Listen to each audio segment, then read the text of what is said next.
नमस्कार, good evening, सत श्रीकाल। एक बार फिर आप तमाम लोगों का स्वागत है क्राइम तक की कहानी के इस एपिसोड में। उम्मीद है पूरी फैमिली अच्छी होगी, अपना और अपनों का ख्याल रख रही होगी। तो जय हिंद गाइज, आज सुनते हैं एक नई स्टोरी जो कि बहुत ही इंटरेस्टिंग है। डीएनए से रिलेटेड क्या है इसको अपन सुन लेते हैं। चलिए।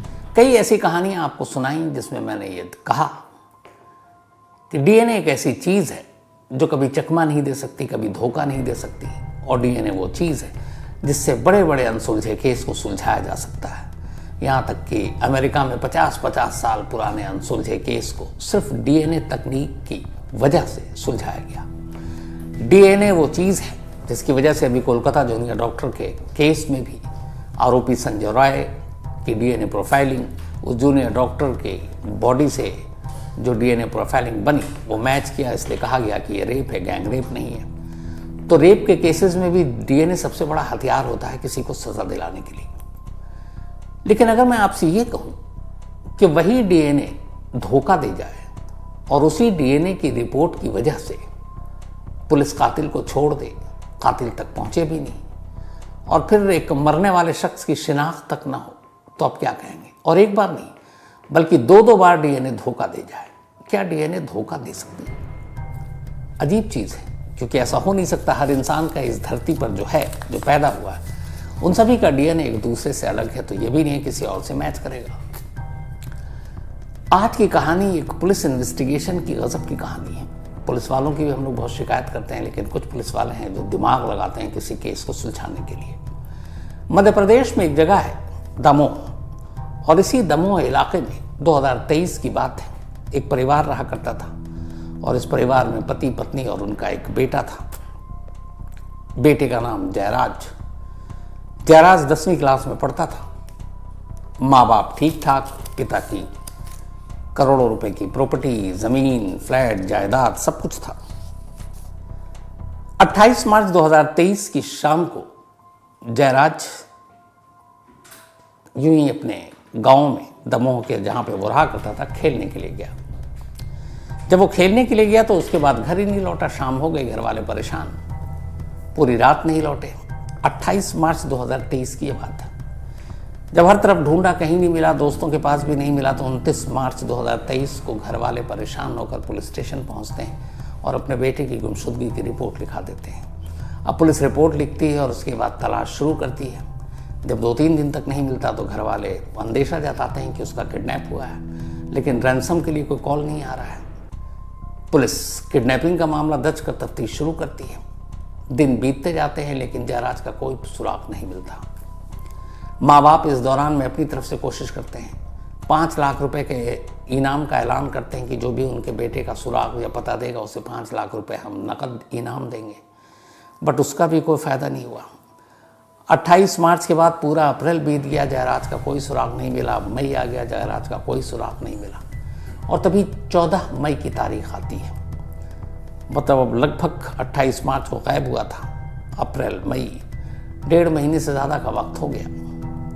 उसी दमोह के उसी एक खेत में कुछ लोग जब गुजरते हैं तो उन्हें एक कंकाल दिखाई देता है। पुलिस को खबर दी जाती है, पुलिस मौके पर पहुंचती है। अब कंकाल इधर मिलता है, उधर जयराज अभी तक गायब है। पुलिस का दिमाग चलता है कि कहीं ऐसा तो नहीं कि कंकाल उसी का है। कंकाल के पास कुछ कपड़े और बेल्ट भी मिलते हैं उसी कंकाल से लिपटे हुए। पुलिस फौरन जयराज के माता पिता को फ़ोन करती है और मौके पे बुलाती है। माता पिता आते हैं, कंकाल देखते हैं, और कंकाल के साथ जैसे ही वो पैंट और शर्ट के वो फटे हुए, लिपटे हुए कपड़ों को देखते हैं और उस बेल्ट को देखते हैं, दोनों रो पड़ते हैं। कहते हैं कि ये मेरा बेटा जयराज ही है। अब पुलिस को लगता है कि जो जयराज अब तक गुम था, जिसे किडनैपिंग का मामला था, वो मर चुका है। तो पुलिस अब कंकाल को उठाती है, अपने कस्टडी में लेती है। घर वाले कहते हैं अभी इस कंकाल को सौंप दो ताकि हम अपने इकलौते बेटे का अंतिम संस्कार कर सकें। लेकिन पुलिस की मजबूरी थी। सिर्फ माँ बाप की शिनाख्त करने की वजह से और वो बेल्ट और कपड़े मिलने की वजह से पुलिस ये नहीं मान सकती थी कि ये कंकाल उन्हीं के बेटे जयराज का है। कानूनी तौर पर उसकी पहचान ज़रूरी थी, और वो कानूनी पहचान तभी होती जब जयराज के उस कंकाल का मिलान उसके माँ बाप के डीएनए सैंपल से होता। तो माँ बाप के ब्लड सैंपल लिए गए और उसके बाद सागर के ही फॉरेंसिक साइंस लैब में उस कंकाल और उनके माँ बाप जयराज के, उन दोनों की डीएनए प्रोफाइलिंग के लिए भेज दिए गए। तब तक पुलिस ने कहा जब तक साबित ना हो जाए हम आपको कंकाल सौंप नहीं सकते। अब इसके बाद डीएनए का वहां पे जब सैंपल गया तो सागर फॉरेंसिक लैब से डीएनए की रिपोर्ट आई। रिपोर्ट चौंकाने वाली थी। ये रिपोर्ट वो रिपोर्ट थी जिसको एक तरफ माँ बाप समझ में नहीं रहे थे कि कैसे लें, खुश हों या क्या करें, क्योंकि डीएनए रिपोर्ट ने ये कहा कि ये जयराज नहीं है, ये कंकाल किसी और का है, क्योंकि उसके माँ बाप से उसका डीएनए मैच नहीं किया। अब पुलिस को लगा कि सागर जैसी छोटी जगह पर शायद फॉरेंसिक साइंस लैब से कोई गलती हुई है, पुख्ता होना जरूरी था। इधर माँ बाप परेशान कि मेरे बेटे के कातिल को पकड़ो, अब चूंकि कंकाल मिला। पुलिस उधर ये कंफर्म ही नहीं कर पा रही है कि ये कंकाल उन्हीं के बेटे का है। माँ बाप इस दौरान में इधर उधर भटक रहे हैं। पुलिस ने फिर कहा कि चलो एक काम करते हैं, इस बार इसका डीएनए जो सैंपल है सागर की बजाय इस देश के जाने माने कुछ फॉरेंसिक्स लेबोरेटरी है, जिनमें से एक चंडीगढ़ है। ये देश के बहुत नामचीन लैब में से एक है, चंडीगढ़ का फॉरेंसिक लैब। इत्तेफाक से मुझे मौका मिला वहाँ 2-3 बार जाने का, और मैंने वहाँ देखा है किस तरीके से काम होता है, बहुत सारी जानकारी मिली थी। तो अब सागर के बाद दमोह पुलिस ने माँ बाप के ब्लड सैंपल को उस कंकाल के सैंपल के साथ चंडीगढ़ फॉरेंसिक लैब भेज दिया, इस उम्मीद में कि इस बार मामला आर पार हो जाएगा। भेजने के बाद अब इंतजार कर रहे हैं। इधर माँ बाप लगातार अपने बेटे के कातिल को पकड़ने की गुहार कर रहे हैं। कुछ वक्त बीता और चंडीगढ़ फॉरेंसिक साइंस लैब से दमोह पुलिस को डीएनए रिपोर्ट आ गई।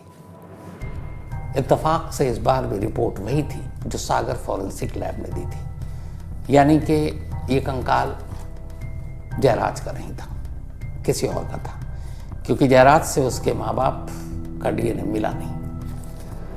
अब पुलिस परेशान कि क्या करें। इधर माँ बाप भी थकार कर कह रहे हैं कि एक काम कीजिए, हमारे बच्चे का बेल्ट और कपड़े हमें मालूम है, मैंने ही उसे दिलाए थे, बाप कहता है, और वो उधर आपके कस्टडी में पड़ा हुआ है, हमारा इकलौता बेटा है, कम से कम हमें आप उसका कंकाल दे दीजिए, आपके पास सैंपल तो अभी है, हम उसका अंतिम संस्कार कर सकें ताकि हमें भी सुकून मिले, हमारे बेटे की आत्मा को भी सुकून मिले। अब पुलिस लगातार मना कर रही है कि मैं कंकाल कैसे दूं, क्योंकि अभी तक क्लियर नहीं हो रहा, और अगर ये जयराज नहीं है तो किसका है ये तो पता करना है।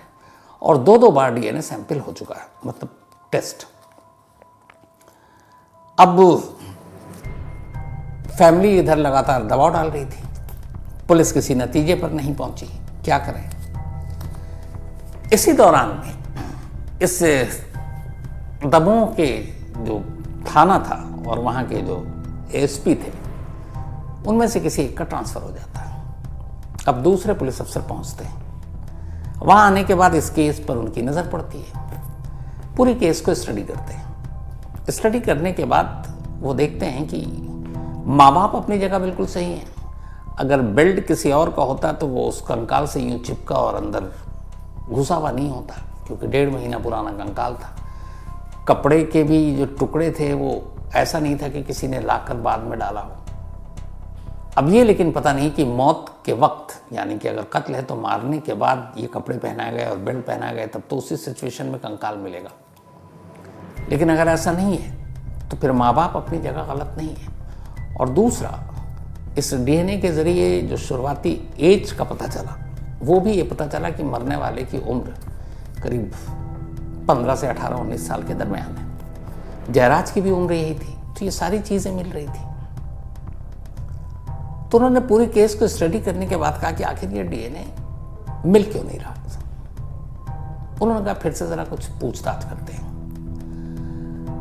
अभी तक ये बात किसी के दिमाग में नहीं है, क्योंकि डीएनए या तो मैच नहीं करता है या करता है, पेरेंट्स का या उसका पता चल जाएगा उसका है कि नहीं।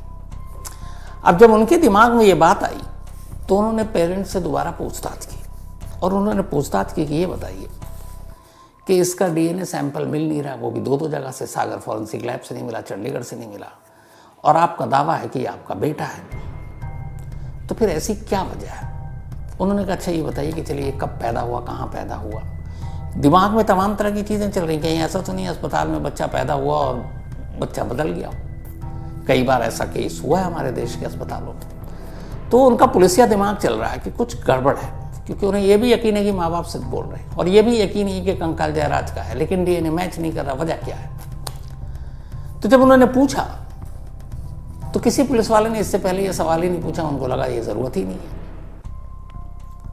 तब उन्होंने जब पूछा कि ये कब पैदा हुआ, कहाँ पैदा हुआ, कैसे पैदा हुआ, तब माँ बाप ने एक ऐसी जानकारी दी जो अब तक उन्होंने दी ही नहीं थी।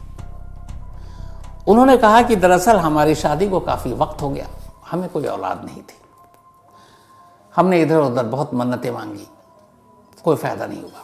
फिर हमें किसी ने बताया कि आजकल एक नई टेक्नोलॉजी आई हुई है साइंस में, IVF, यानी कि टेस्ट ट्यूब बेबी। किसी और का स्पर्म लेकर या माँ बाप में से किसी का स्पर्म लेकर और वो फिर एक आप माँ बाप बन सकते हैं IVF टेक्नोलॉजी के जरिए, यानी कि टेस्ट ट्यूब बेबी पैदा करके। तो उन्होंने कहा फिर क्या हुआ? उन्होंने कहा हम इंदौर में एक IVF सेंटर में गए और उन्होंने हमारा सारा चेकअप किया और उसके बाद 2009 में टेस्ट ट्यूब टेक्निक से हमें एक बेटा हुआ, वही जयराज। यानी जयराज को उसकी मां ने अपने कोख से जन्म नहीं दिया था, ये IVF टेक्नोलॉजी के जरिए टेस्ट ट्यूब बेबी था जो पैदा हुआ।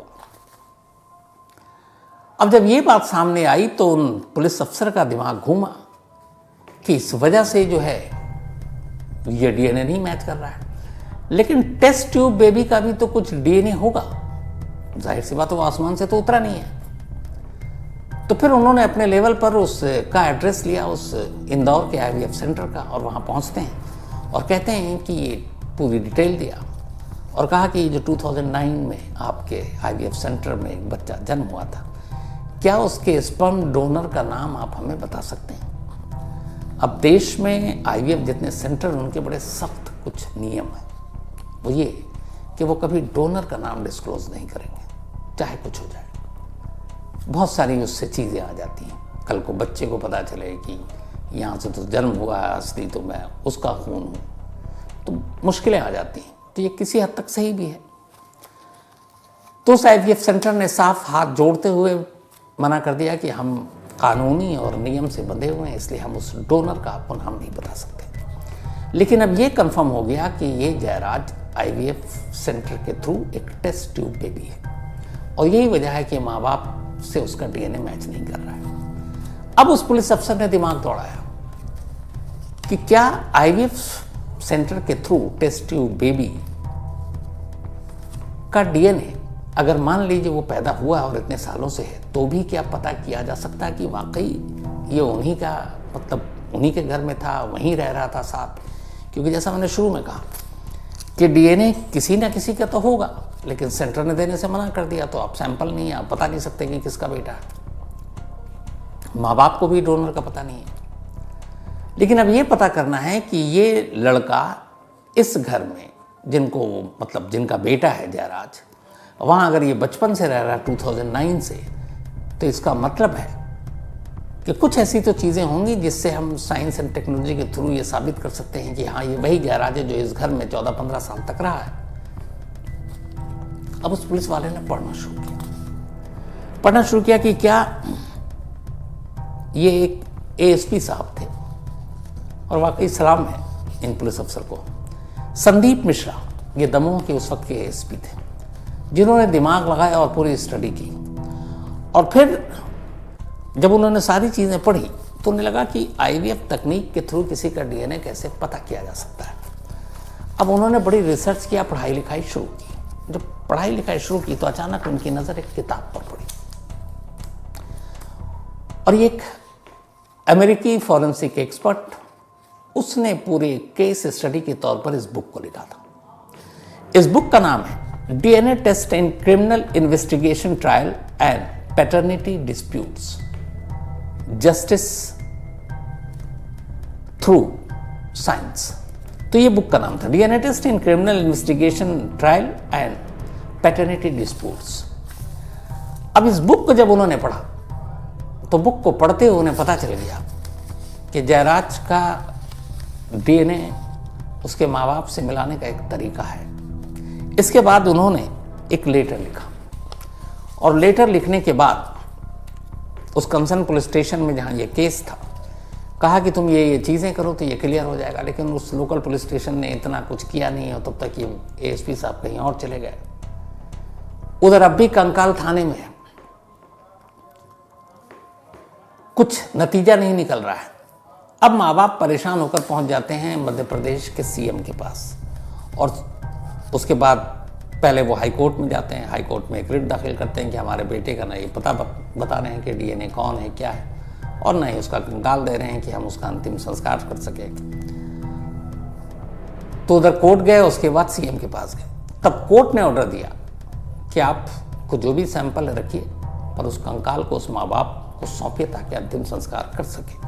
हाई कोर्ट जाने के बाद पहली बार अब हाई कोर्ट ने ऑर्डर दिया कि ये जो भी आपकी इन्वेस्टिगेशन ये एक तरफ एक माँ बाप हैं, उनकी भावनाएं एक तरफ, इसलिए आप उस कंकाल को इन्हें सौंप दें। आखिरकार कंकाल मिलने के बाद और जयराज के गुम होने के 13 महीने और बाद 12 मई 2024 को यानी इसी साल कोर्ट के आदेश पर पुलिस ने वो कंकाल माँ बाप को सौंपा और माँ बाप ने 12 मई 2024 को उसका अंतिम संस्कार किया। यानी कि कुल 13 महीने तक वो कंकाल कहीं पड़ा हुआ था पुलिस के कब्जे। अब अंतिम संस्कार करने के बाद इधर माँ बाप मध्य प्रदेश के चीफ मिनिस्टर से मिल चुके थे। नए जो चीफ मिनिस्टर मोहन यादव, उन्होंने सारी बात बताई। अब सीएम ऑफिस से पुलिस को इंस्ट्रक्शन जाता है थ्रू डीजीपी कि ये क्या तमाशा है, एक ये केस है, इसको आप लोग ढंग से सॉल्व कीजिए, पता कीजिए। अब उधर एएसपी ने बताया था कि क्या टेक्निक है जिससे पता चल सकता है। अब सीएम हाउस से फरमान आया तो पुलिस वालों के फिर होश उड़े। उन्होंने कहा चलो अब इस केस की फिर से जांच करते हैं। अब उसके बाद जब एएसपी ने ये बात उनको कही थी कि इसकी कैसे जांच हो सकती है, उस तरीके को अपनाया उन्होंने। एएसपी संदीप मिश्रा जो उस वक्त हुआ करते थे, तो तरीका ये था, उन्होंने कहा कि जयराज के घर से जाओ और उसके बचपन से जितनी भी उसकी निशानियां उसको कलेक्ट करो, जिसमें स्कूल जब गया तो उसके आईडी कार्ड भी होते हैं, उसकी किताब है, उसकी बस्ता है, बचपन में बच्चों को खिलौने दिए जाते हैं, वो खिलौने भी उठाओ। तो ये सारी चीज़ें कलेक्ट करवाई। कलेक्ट करवाने के बाद वो सारी चीज़ें मिली, उसमें उसके खिलौने, बस्ते, आईडी कार्ड और सीटी भी मिली। तो ये भी सारी चीज़ें मिल गई। तो फिर इसको भेजा गया फॉरेंसिक लैब चंडीगढ़ और कहा गया कि इन सारी चीज़ों में कुछ ना कुछ तो निशानियां होंगी, जैसे पसीने होंगे, लार होगी मतलब सलाइवा, बाल, नाखून का कुछ हिस्सा होगा बैग में या कहीं फंसा हुआ, तो उसको निकालिए और उसका डीएनए निकालिए।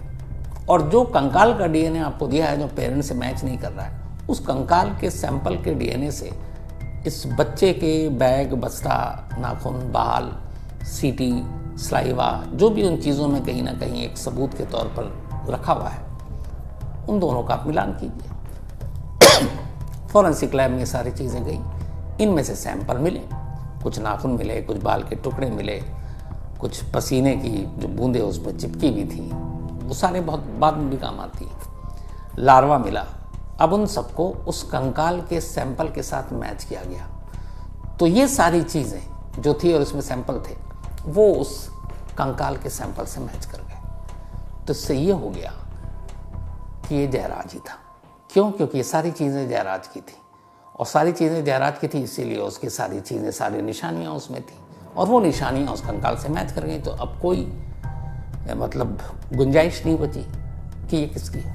तो अब जैसे ही ये मैच कर गया, जो दो डीएनए नाकाम रहे, क्योंकि वो टेस्ट ट्यूब बेबी था तो माँ बाप से तो डीएनए मैच नहीं कर सकता था। लेकिन इन सामान ने सारे ये बता दिया कि ये जयराज ही था, क्योंकि उसके शरीर के सारे सबूत उन बैग में, खिलौनों में, सीटियों में, जूतों में, मोज़ों में मिल चुके थे। तो अब सवाल ये था कि ये जयराज है, पर असली सवाल अब भी बाकी था कि फिर जयराज का कातिल कौन था। अब पुलिस ने उस लाइन पर अपनी जांच शुरू की, क्योंकि अब क्लियर हो गया कि जयराज ही है। तो तफ्तीश शुरू हुई। तो तफ्तीश के दौरान पुलिस को पता चला कि आखिरी बार जयराज अपने एक कज़न चाचा के बेटे के साथ देखा गया था। उससे जब पुलिस ने पूछताछ की तो बोला कि हम अक्सर खेला करते थे और उस दिन भी वो उसको बाइक सिखा रहा था। अब जयराज के पिता लक्ष्मण से पुलिस ने पूछताछ की, तब उन्होंने एक नई कहानी बताई। उन्होंने कहा कि दरअसल उनके पास बहुत सारी ज़मीन है, प्रॉपर्टी है, और शादी के बाद उनकी कोई औलाद नहीं थी। तो उनका एक सौतेला भाई है, और उसी सौतेला भाई जिसका नाम दशरथ है, उसका एक बेटा है मानवेंद्र, जो उसका कज़न है। तो सौतेले भाई से उनकी प्रॉपर्टी को लेकर कई बार झगड़ा हुआ कि तुम तो मियाँ बीवी हो, तुम्हारे कोई वारिस नहीं है, तो हमारे बेटे को दे दो, मानवेंद्र को। मतलब सौतेला भाई कह रहा है कि अपने भतीजे को दो। उन्होंने कहा ठीक है। इन दोनों को भी लगा था कि हमारी ज़िंदगी में तो कोई है ही नहीं वारिस, तो बाद में सब उसी को दे देंगे। लेकिन इधर इत्तेफाक से माँ बाप बनने की उनकी ललक और ख्वाहिश थी, जो उनको इंदौर ले गए IVF सेंटर में, और कुछ कोशिशों के बाद कामयाबी मिली और 2009 में जयराज पैदा हो गया। जब जयराज पैदा हुआ तो सौतेले भाई और भतीजे को अब एहसास हो गया कि इनका वारिस आ गया है। लेकिन क्या करें? फिर उन्हें किसी ने बताया IVF टेस्ट ट्यूब बेबी है, देखते हैं कितना सक्सेसफुल होता है। अब धीरे धीरे वो इंतज़ार करने लगे।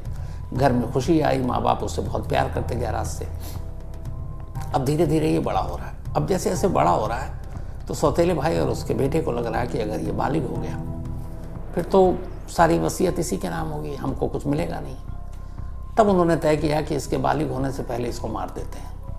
और आखिरकार 28 मार्च को घुमाने के बहाने वो अपने साथ ले गया और ले जाकर उसका गला घोंटता है और वहीं खेत में दफना देता है।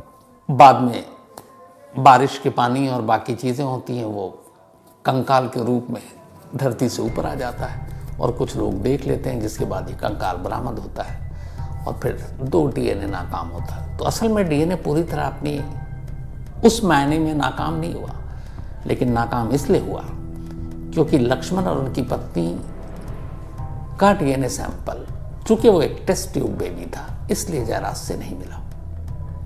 लेकिन बाकी चीज़ों ने, साइंस ने अपना काम कर दिया। और एक पुलिस अफसर जिसने एक अनसुलझे केस को सुलझाने के लिए तमाम कोशिश की कि क्या IVF तकनीक या टेस्ट ट्यूब बेबी का भी DNA या बाकी प्रोफाइलिंग कैसे मैच होता है, और देखिए वो उस बुक तक पहुंचे और ये केस सुलझा। तो कहते हैं कि अगर पुलिस वाले अपने ऊपर आ जाएं और सच्चे दिल से किसी केस की तफ्तीश करें ईमानदारी से, मुजरिम का बचना नामुमकिन है। लेकिन अफसोस ऐसे केसेस, ऐसी कहानियाँ बहुत कम सामने आती हैं और होती भी कम है। बाकी सब केसेस का क्या होता है ये हम और आप बेहतर जानते हैं। तो सलाम है इस दामोह पुलिस को और ख़ासकर उनके ASP साहब को, जिन्होंने, संदीप मिश्रा साहब, जिन्होंने इस अपने दिमाग से और अपनी मेहनत से इस केस को उसके मकाम तक पहुंचाया। तो कहानी में आज इतना ही, लेकिन कहानी ख़त्म। तो गाइस बहुत ही इंटरेस्टिंग स्टोरी थी ये, और मैं उम्मीद करता हूँ कि आपको बहुत अच्छी लगी होगी। और ये DNA से रिलेटेड आपने सुनी है पूरी, तो आपको बहुत अच्छी लगेगी। और उम्मीद करता हूँ कि नेक्स्ट स्टोरी मैं इससे भी बहुत बेहतरीन लेके आने वाला हूँ। जो इंटरेस्टिंग होती हैं वो स्टोरी यहाँ पे लेके आता हूँ। तो चलिए मिलते हैं नेक्स्ट एक इंटरेस्टिंग स्टोरी के साथ। तब तक के लिए जय हिंद।